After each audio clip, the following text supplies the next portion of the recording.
I'm Bill Howland. I have a small, little tiny farm. I'm kind of on the west side of the David Mesa as it wraps around from Louisville into Lafayette, so kind of west of Walmart there. So in 2007, I had this small field that had a giant hole in the middle. It was probably a 6 feet deep swale, and it was very hard to irrigate. And I bought some gated pipe, and I just wanted to put it here. I didn't want to spend enough to do the whole thing. So I thought, I'm going to level this. So let's look at the next slide. I leveled the field over the winter, and this is where the soil site eventually happened. So I pulled a lot of dirt from up here down here. So this area tended to have a lot more subsoil. So when we started talking about having a soil project, I thought that'd be a fun place to study, because it's starting out as pretty bad dirt, and we'll see if we could improve it. Let's look at the next slide.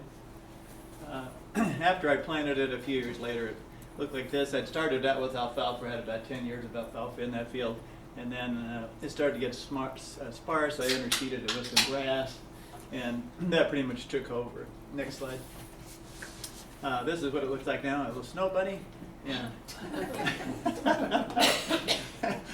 A lot of snow. A lot of it disappeared today. Next slide. So my neighbor is a great gal, and her nephew is an arborist.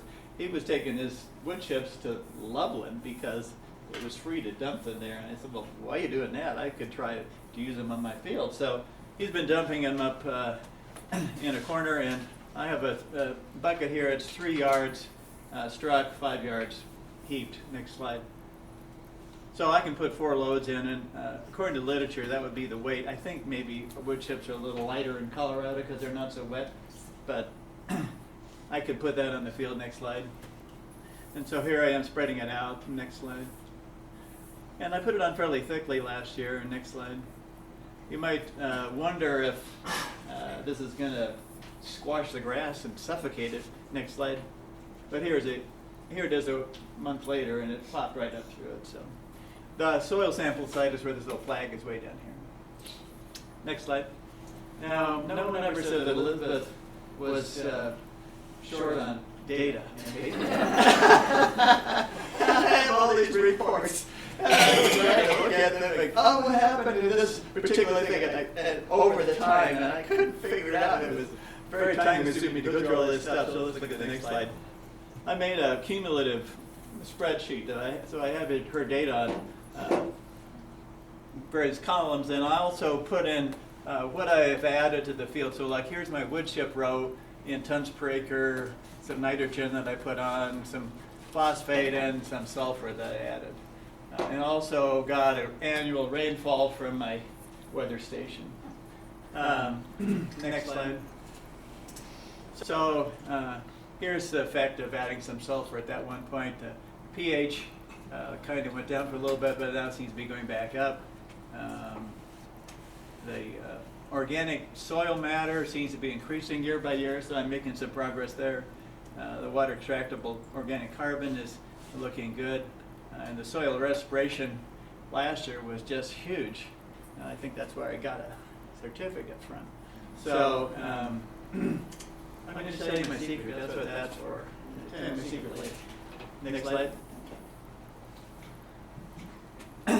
My carbon is so microbiologically active that it's running at 200%, 200% of 100%. So this is the calculated figure. So it shouldn't be more than 100, but it happens to be just an artifact of what they used to make that figure. Our nitrogen level was high here after I had added some nitrogen. And the inorganic nitrogen is not too bad. Next slide. Can't seem to get an organic reserve of nitrogen left. I'm adding so much wood and stuff that needs to be digested. It's probably just eating a lot of the nitrogen out. Next slide.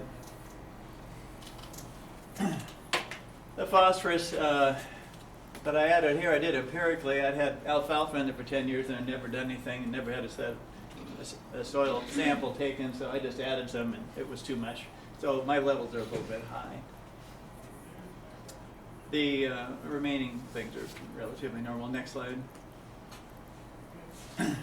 Now, I had a nice biomass of healthful organisms in 2019, and then ever since then we've seen everything is going down. Bacteria, gram-positive bacteria are going away, gram-negative bacteria are going away. Next slide.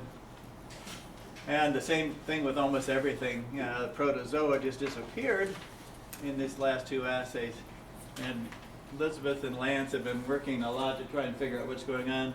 It sounds like there's an oven that he uses to process the specimens that's probably too hot, I guess, and cooking them maybe. Or not hot enough. Oh, it's not hot enough. I don't know.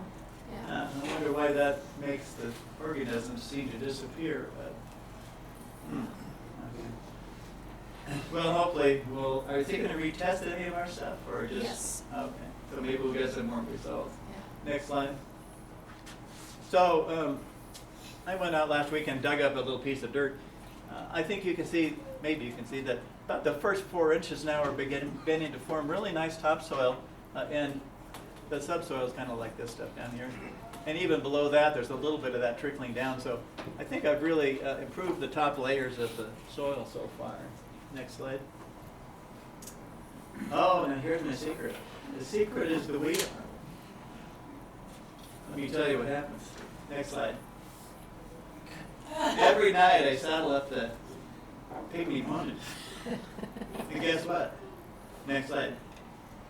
We run down here to the flag and we wheat on.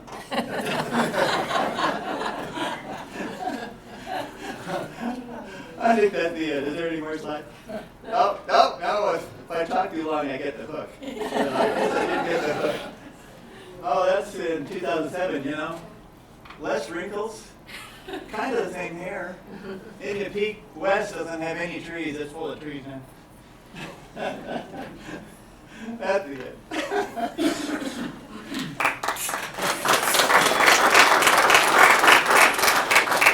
Any questions for Bill?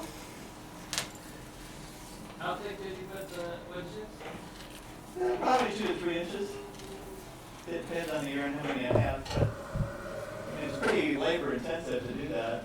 And it was all arborist wood chips, so it was mostly the citrus stuff, or was it mostly everything? It's whatever he has. So sometimes there are pine needles in there.